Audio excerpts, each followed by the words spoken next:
নমস্কার, কেমন আছেন সবাই? আবারও জীবনের ওঠা পড়ার নতুন দিনের নতুন একটা ব্লগ ভিডিও নিয়ে চলে এলাম আপনাদের সামনে।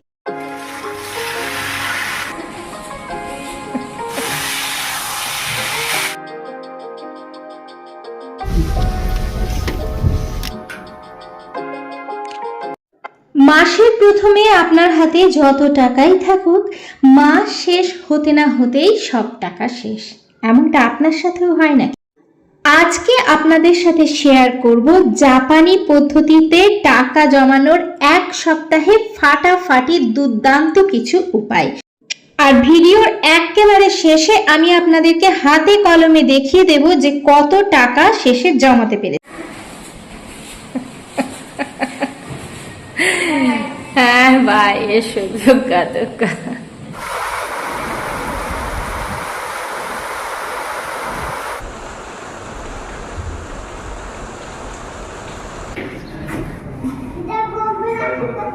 ওকে, এসো। হ্যাঁ, টাটা, বাই বাই। জাপানের মানুষ কিন্তু বেশ কিছু টেকনিক ব্যবহার করে একের পর এক কিন্তু খুব সুন্দরভাবে টাকা জমিয়ে থাকেন। তো আমিও চেষ্টা করেছিলাম একটুখানি কিভাবে সঞ্চয় করা যায়, আর যেভাবে আমি চেষ্টা করেছিলাম সেটাই আজকে আপনাদের সামনে তুলে ধরছি। প্রথম হচ্ছে এক সপ্তাহের চ্যালেঞ্জ। হ্যাঁ, এক সপ্তাহের একটা চ্যালেঞ্জ নিতে হবে। মর্নিং, প্রত্যেকে কেমন আছো? আশা করছি যে যেখান থেকে ভিডিওটা দেখছো প্রত্যেকে ভীষণ ভীষণ ভালো আছো। তোমাদের ভালোবাসায় আমিও ভালো আছি। সকালের পুজো কমপ্লিট হয়ে গেছে, আর এরপরে চলো টিফিনটা খেয়ে নিই। তো আজকে তো ওদেরকে পাস্তা দিয়েছি, একটুখানি আছে, দেখি কি খাই। পুজো দিলাম, দিয়ে দেখছি ও ঠিক চলে এসেছে। তারপরে ভাবলাম ও বসে থাকবে কেন, তার জন্য ওকে আগে খাবারটা দিলাম, তারপর আমিও খাবার নিয়ে চলে এসেছি। এই যে আমার মতো এইরকম খাবার কে কে খেয়েছো বলো।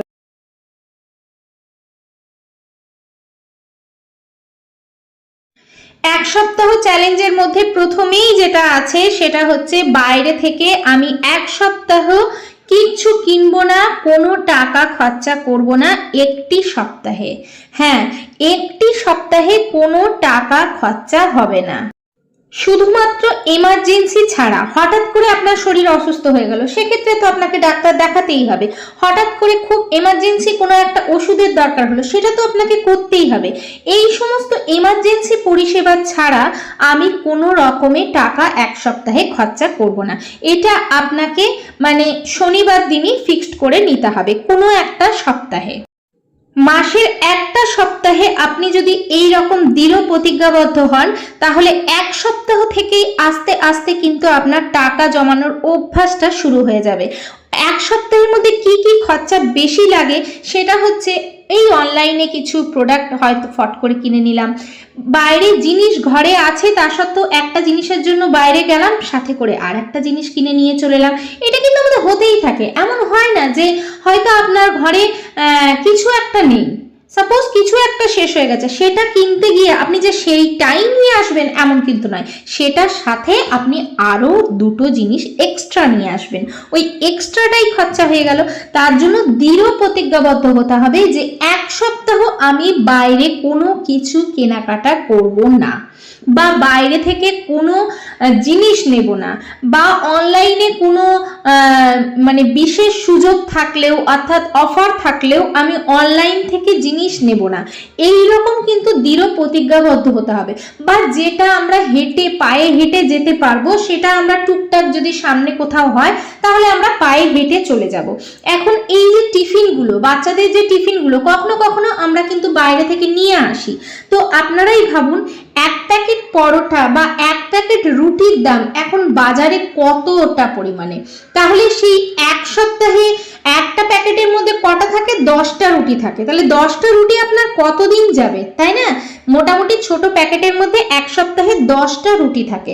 সেই 10টা রুটি আপনার কতদিন যাবে, কিন্তু সেটার দাম কিন্তু 100 টাকার মতো নিয়ে নেয়। কখনো কখনো কোনো জায়গায় কিন্তু বেশি দামেও নিয়ে নেয়।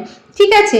তার জন্য আমরা যদি যে কোনো টিফিন বলুন, যাই বলুন, কোনো কিছু যদি আমরা এক সপ্তাহ একটু সাশ্রয় করতে পারি, এক সপ্তাহের মাসের কোনো একটা সপ্তাহে হয়তো আমরা প্রত্যেকটা সপ্তাহ শনি রবিবার করে বাইরে কোথাও যাচ্ছি, কিন্তু এই সপ্তাহে যাব না, সেই যে সপ্তাহের তেল খরচাটা সেটা কিন্তু আমাদের বেঁচে গেল, যেটা আমরা পায়ে হেঁটে যেতে পারবো সেটা কিন্তু বেঁচে গেল।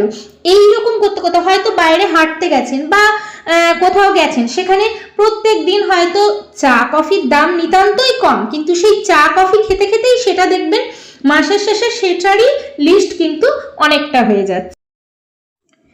আপনি যদি সপ্তাহের একদিন বাইরে খেতে যান, হয়তো রেস্টুরেন্টে খেতে গেলেন, সেটার দামও কিন্তু কম নয়। এক প্লেট রাইসের দামই রেস্টুরেন্টে কত টাকা পড়ে বলুন তো, তাই না?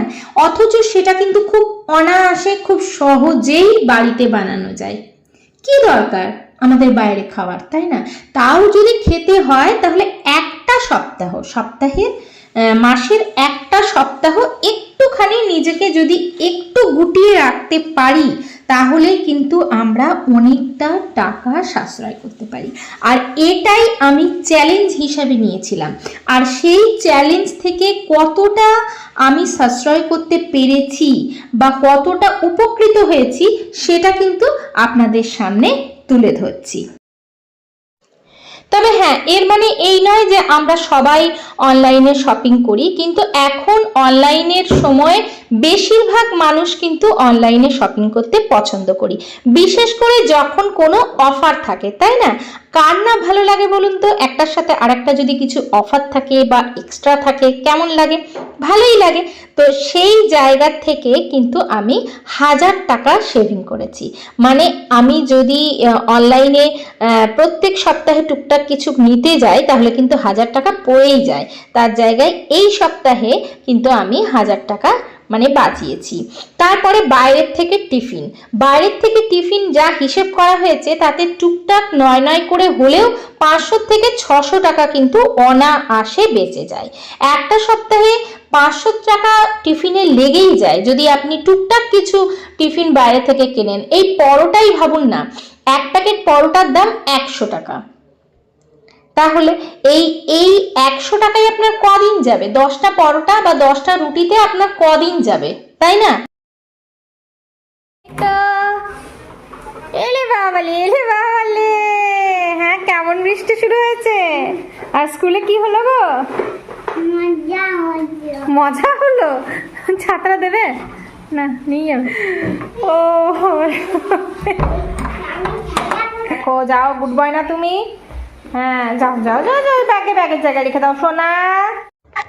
আমি ঠিক করেছিলাম বাড়িতে যে বাজারগুলো থাকবে সেই বাজারেই আমি চালাবো, তাই এক সপ্তাহ বাড়তি যে টুকটাক বাজারগুলো সেগুলো কিন্তু একদমই করিনি, আর তাতেও কিন্তু সেভিংস হয়েছে 1000 টাকা।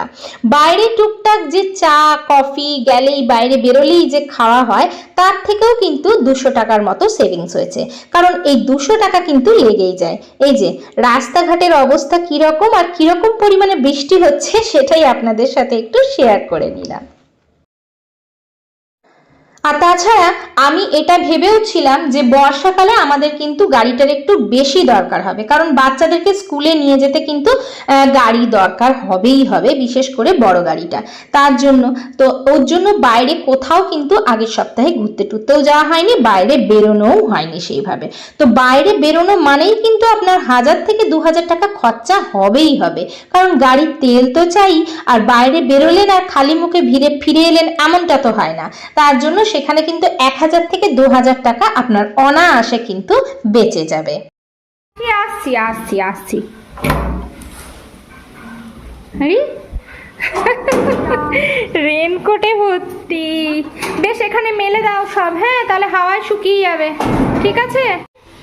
মাংস করতে করতে আমার কিন্তু এদিকে স্যালাডও কাটা হয়ে গেছে, রেখে দিলাম একবারে। কিন্তু এই যে পাকা টমেটো কাঁচা মেখে খেতে কার কার পছন্দ? আমার কিন্তু ভীষণ ভালো লাগে। তো তাতে যাই সবজি থাকুক না কেন, ওর জন্য আজকেও দেখলাম যে বেশ ভালো মতন পেকে গেছে দুটো টমেটো। আমার সাথে সাথে আপনাদের দাদাও কিন্তু এটা খেতে ভালোবাসে, তবে একটু ধনেপাতা থাকলে ভালো হয়। তো আজকে আর ধনেপাতা পেলাম না, আজকে ওই কাঁচা লঙ্কা পেঁয়াজ দিয়ে এমনি মেখে নিলাম। এটা খেতে ভীষণ আর সব থেকে বড় কথা কি জানেন তো, যত বাইরে খাওয়া দাওয়া করবেন, বাইরের জিনিস খাবেন, তত কিন্তু শরীর খারাপ হবে। কারণ বেশি তেল মশলা খাবার দাবার এগুলো কিন্তু মোটেই শরীরের জন্য ভালো নয়। তাই ঘরের খাবার কিন্তু যেমন স্বাস্থ্যসম্মত সেরকম টাকাও বাঁচাবে। এই যে খাতা কলমের হিসেব দিয়ে দিয়েছি, অনলাইন থেকে 1000 টাকা, বাইরের টিফিনের খরচা 600 টাকা, বাড়তি টুকটাক 1000 টাকা, বাইরের চা কফি 200 টাকা, সপ্তাহে টুকটাক ঘুরতে যাওয়া 1000 টাকা, এবং কসমেটিক্স বা খুচরো বাচ্চারা গেলে তার সাথে যে বিস্কুট খাবো চকলেট খাবো তার জন্য 200 টাকা। তাহলে সপ্তাহে বাঁচাতে পাচ্ছেন 4000 টাকা। ভেবে দেখেছেন কখন? এতক্ষণ ধরে সাথে থাকার জন্য অনেক অনেক ভালোবাসা, আন্তরিক শুভেচ্ছা। ভিডিওগুলো ভালো লেগে থাকলে চ্যানেলটাকে সাবস্ক্রাইব করে পাশে থেকে যেতে পারেন। সবাইকে অনেক অনেক ভালোবাসার সাথে আজকের ভিডিওটা এখানেই শেষ করছি। দেখা হচ্ছে পরবর্তীকালে নতুন একটা ভিডিওর সাথে। ততক্ষণ পর্যন্ত টাটা।